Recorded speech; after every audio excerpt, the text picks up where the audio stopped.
Assalomu alaykum hurmatli obunachilar, yaxshimisizlar?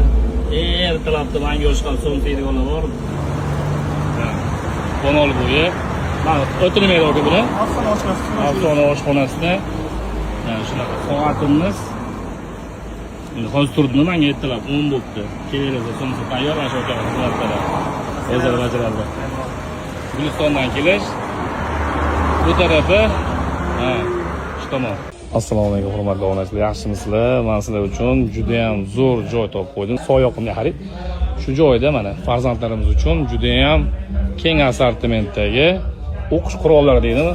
Xuddi shunaqa narsalar bor ekan. Yaqinda yarmarka qilishar ekan. Bu joyda sumkalar ham bor ekan. 1-sentyabrga bilasizlar, hamma bozor qiladi. Shoshilmasdan bozor qilsani juda ham zo'r bo'ladi. Tem bo'la yarmarka bo'lar ekan, qarang. Do'kon kattaligini. Juda ham ko'p tovar, hamma tovarga skidka bo'lar ekan. Buni narxlari bilan men bitta tanishtirib o'taman. Men daftarga necha? 1000 so'm. Xo'p. 3ga 1,5 so'm. Yarmarka paytida juda ham arzon narxda bo'ladi. Ulgurib qolinglar. Soyoqimli xaridga omad tilab qolamiz. Bunaqa do'konlardan ko'pini ishlashib qilsin. 3 ta filial bor. Yarmarka 3 ta filialda bo'ladi. Abdulahad aka, Namanganda shashlik qolmay Xonobodga kelibsiz aka. Mana shu Albarakada borda. Mana shashliklarimiz aka, bir yeb ta'miga baho bering-chi. Xonobodga kelib oldim o shashlikka. Bismillah.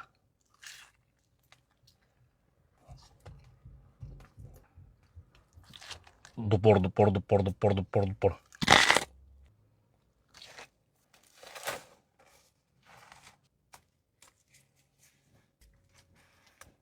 Ketadi-yu.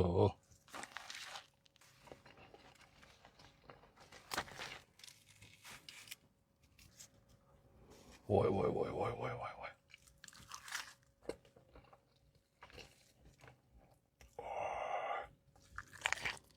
Ishtag'ini uchib turadi bu.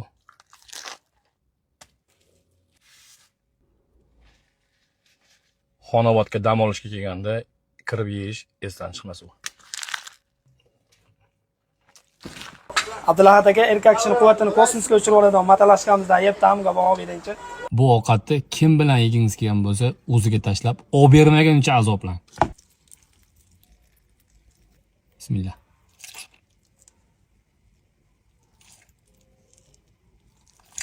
Dupor.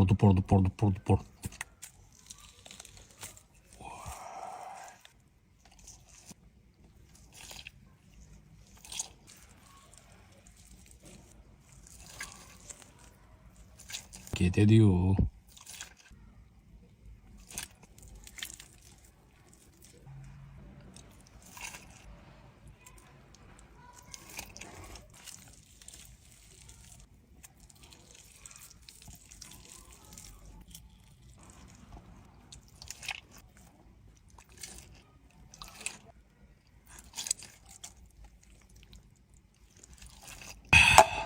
Alhamdulillah.